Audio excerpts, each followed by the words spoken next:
दोस्तों नमस्कार, स्वागत है आप सभी का डेली न्यूज बिहार में। आज है 24 जुलाई 2025। बात करेंगे आज की बिहार की 10 बड़ी और प्रमुख खबरों की। चिराग पासवान और संजय झा ने विपक्ष पर साधा निशाना, बोले बिहार में एसआईआर पर दोहरा रवैया अपना रहे। लोक जनशक्ति पार्टी के प्रमुख और केंद्रीय खाद्य प्रसंस्करण उद्योग मंत्री चिराग पासवान ने बिहार में मतदाता सूची के विशेष पुनरीक्षण को लेकर विपक्ष की आलोचना की है। उन्होंने कहा है कि विपक्ष पहले इस प्रक्रिया की मांग करता रहा है, अब जब चुनाव आयोग ने कार्रवाई शुरू की है तो वही दल इसका विरोध कर रहे हैं। उन्होंने इसे विपक्ष का दोहरा रवैया बताया है। चिराग पासवान ने संसद भवन परिसर में मीडिया से बातचीत में कहा कि जब समस्या होती है तो शिकायत करते हैं और जब समाधान होता है तो उस पर भी सवाल उठाते हैं, ये समझ से परे है। उन्होंने यह भी याद दिलाया कि महाराष्ट्र विधानसभा चुनाव और लोकसभा चुनाव के बाद विपक्ष ने मतदाता सूची में गड़बड़ियों को लेकर आवाज उठाई थी। केजरीवाल की यूपी बिहार से ज्यादा गुजरात चुनाव में दिलचस्पी क्यों? अरविंद केजरीवाल ऐसे वक्त में गुजरात की 2 दिन के दौरे पर हैं जब आम आदमी पार्टी बिहार की सभी सीटों पर चुनाव लड़ने की तैयारी कर रही है। सवाल है कि क्या आम आदमी पार्टी को यूपी बिहार में उम्मीद नहीं है और क्या कांग्रेस की मौजूदगी से ही आम आदमी पार्टी की रणनीति बनती है? चुनावी अहमियत के लिहाज से अभी तो सबसे महत्वपूर्ण बिहार है। बिहार के बाद पश्चिम बंगाल और केरल का नंबर आता है, लेकिन अरविंद केजरीवाल गुजरात के दौरे पर निकल गए हैं। गुजरात में बिहार और बंगाल के बाद 2027 में विधानसभा के चुनाव होने हैं। निश्चित तौर पर उपचुनाव में गुजरात की विसावदर सीट जीतने के बाद अरविंद केजरीवाल का कर्तव्य बनता है कि वो वहाँ के लोगों की समस्याओं को समझे। लेकिन सबसे बड़ा सवाल है कि क्या यूपी और बिहार से अरविंद केजरीवाल को कोई उम्मीद नहीं है? सदन में नीतीश कुमार और तेजस्वी यादव भिड़े। सीएम बोले तुम्हारे माता पिता के राज में क्या था? बिहार विधानसभा के मानसून सत्र के तीसरे दिन बुधवार को मुख्यमंत्री नीतीश कुमार और आरजेडी नेता तेजस्वी प्रसाद यादव भिड़ गए। तेजस्वी यादव का कहना था कि सदन के अंदर एसआईआर पर चर्चा होनी चाहिए। उन्होंने यह भी कहा कि वे एसआईआर का विरोध नहीं कर रहे हैं, लेकिन जो प्रक्रिया चुनाव आयोग अपना रहा है वो सही नहीं है, इसके लिए वो इसका विरोध कर रहे हैं। तेजस्वी यादव अपनी बात कह ही रहे थे कि नीतीश कुमार खड़े हो गए। वे तेजस्वी यादव पर भड़क गए और कहा कि तुम्हारे माता पिता के राज में क्या होता था? तुम्हारे माता पिता के मुख्यमंत्री रहते पहले क्या स्थिति थी बिहार की? 2005 के बाद क्या स्थिति है देख लो। प्रशांत किशोर के नेतृत्व में जनसुराज का प्रदर्शन। बिहार विधानसभा के मानसून सत्र के दौरान विपक्ष का हंगामा जारी है। इसी बीच जनसुराज के संस्थापक प्रशांत किशोर अपने पूर्व निर्धारित कार्यक्रम के मुताबिक सैकड़ों समर्थकों के साथ बिहार विधानसभा का घेराव करने निकले। जनसुराज पार्टी के कार्यकर्ता जैसे ही चितकोहरा गोलंबर के पास पहुंचे, पुलिस ने उन्हें रोकने की कोशिश की। दोनों ओर से धक्का मुक्की हुई। जनसुराज का आरोप है कि पुलिस ने लाठीचार्ज कर दिया, जिसमें कई लोग घायल हो गए।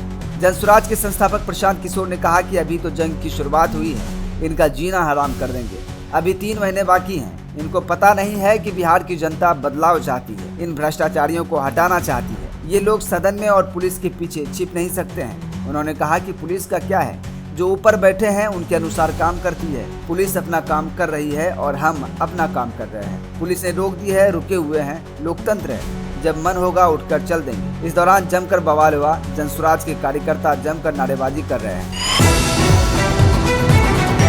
बिहार में 350 करोड़ की लागत से यहां बनेगा टर्मिनल स्टेशन। टेंडर की प्रक्रिया शुरू। भागलपुर जंक्शन के करीब 14.40 किलोमीटर की दूर जगदीशपुर और टेकानी हॉल्ट के बीच रेलवे की जमीन पर न्यू भागलपुर टर्मिनल स्टेशन के डीपीआर को रेलवे बोर्ड ने मंजूरी दे दी है। कुल 350 करोड़ रुपए की लागत से इस स्टेशन का निर्माण किया जाएगा, जिसमें से 40 करोड़ रुपए की राशि आवंटित हो चुकी है। रेलवे बोर्ड से स्वीकृति मिलने के बाद अब टेंडर की प्रक्रिया शुरू कर दी गई है। साल 2028 के मार्च अप्रैल तक इसका निर्माण कार्य पूर्ण करने का लक्ष्य रखा गया है। इस स्टेशन का शिलान्यास प्रधानमंत्री नरेंद्र मोदी कर सकते हैं और इस नए स्टेशन की डिजाइन में 4 प्लेटफॉर्म और लूप लाइन की ड्राइंग तैयार की गई है। इसके दुमका भागलपुर सेक्शन के ट्रैक को दोहरीकरण के दौरान यार्ड में 2 मुख्य लाइनें स्थापित की जाएंगी।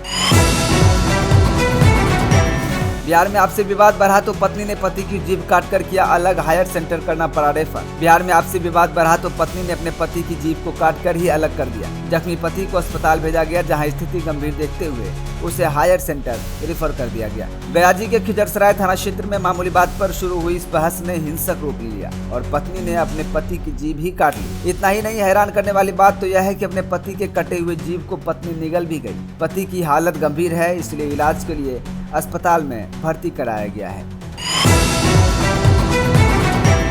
बिहार में बाढ़ का कहर। गंगा, कोसी और गंडक नदी उफान पर मुख्यालय से टूटा कई गांवों का संपर्क। बिहार में इस बार तबाही कुछ जल्दी दस्तक दी है। गांव के बढ़ते जलस्तर ने न सिर्फ खेतों में लगे फसलों को निगल रहा है, बल्कि किनारे बसे कई गांवों की खुशहाली भी छिन रही है। गंगा नदी के जलस्तर में वृद्धि होने से पटना, भोजपुर, भागलपुर सहित कई क्षेत्रों में फसलें बर्बाद हो गई हैं। भागलपुर, कहलगांव और अजगैबीनाथ धाम में गंगा और नवगछिया में गंगा और कोसी दोनों नदियां उफान पर हैं। गंगा के कटान से गांव उजड़ने लगे हैं, लोग पलायन को मजबूर हो रहे हैं। लोग इन दिनों गाँव छोड़कर दूसरे स्थानों पर जाने को मजबूर हैं। उधर पटना के दियारा क्षेत्र में सब्जी की फसलें पानी में समा गई हैं।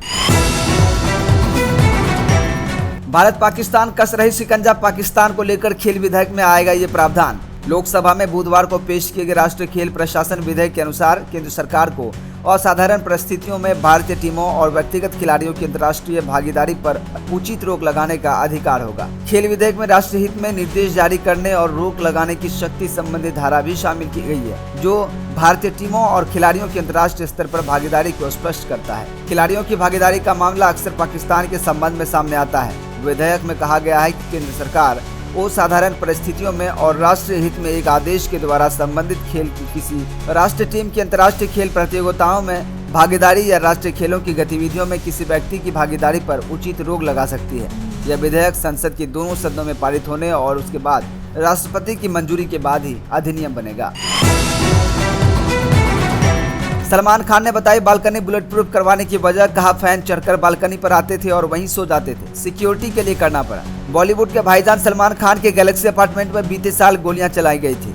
इसके लिए कुछ समय बाद एक्टर ने अपने घर की बालकनी में बुलेट प्रूफ ग्लास लगवा दिए थे। अब हाल ही में सलमान खान ने बताया है कि उन्होंने धमकियों से डर कर नहीं, बल्कि फैंस के बार बार आने से परेशान होकर बालकनी को सिक्योर किया है। इस पर एक्टर ने कहा कि ये किसी और वजह से नहीं लगवाया गया है, लेकिन हमें सिक्योरिटी के लिए कुछ करना पड़ा, क्योंकि हमें कई बार फैन बालकनी पर सोते मिलते थे। वो लोग चढ़कर बालकनी पर आते थे और सो जाते थे, इसलिए हमें इसे कवर करना पड़ा। चलिए रुक करते अगली और अंतिम खबर की ओर। बता दें, बिहार में फिर से बरसेंगे बादल, 18 जिलों में अलर्ट, अगले 10 घंटे रहिए सावधान।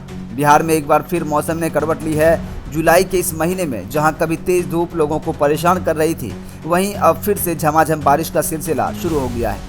मौसम विभाग ने साफ कर दिया है कि अगले 10 घंटे बिहार के कई जिलों के लिए बेहद आम और खतरनाक हो सकते हैं। खासकर 18 जिलों में भारी बारिश और तेज हवाओं के साथ येलो अलर्ट जारी किया गया है। मौसम विभाग के अनुसार आज पश्चिम चंपारण, पूर्वी चंपारण, गोपालगंज, सिवान, सारण, बक्सर, कैमूर, रोहतास, औरंगाबाद, गया, नवादा, अरवल, पटना, जहानाबाद, नालंदा, शिवहर, बेगूसराय और भोजपुर जैसे जिले में भारी बारिश हो सकती है। इन इलाकों में तेज बारिश के साथ साथ तूफानी हवाएं चलने की भी आशंका जताई गई है। तो ये थी आज की बिहार की 10 बड़ी और प्रमुख खबरें। ये वीडियो आपको कैसा लगा कमेंट करके जरूर बताइएगा। साथ ही वीडियो आप बिहार के किस जिले से देख रहे हैं, अपने जिले का नाम कमेंट जरूर कीजिएगा। साथ ही वीडियो अच्छा लगा हो लाइक करें, चैनल पर नए चैनल को सब्सक्राइब करें, वीडियो को ज़्यादा से ज़्यादा शेयर जरूर करें। मिलते कल फिर इसी प्रकार की वीडियो के साथ, तब तक के लिए हमें दीजिए इजाज़त। जय हिंद, जय बिहार।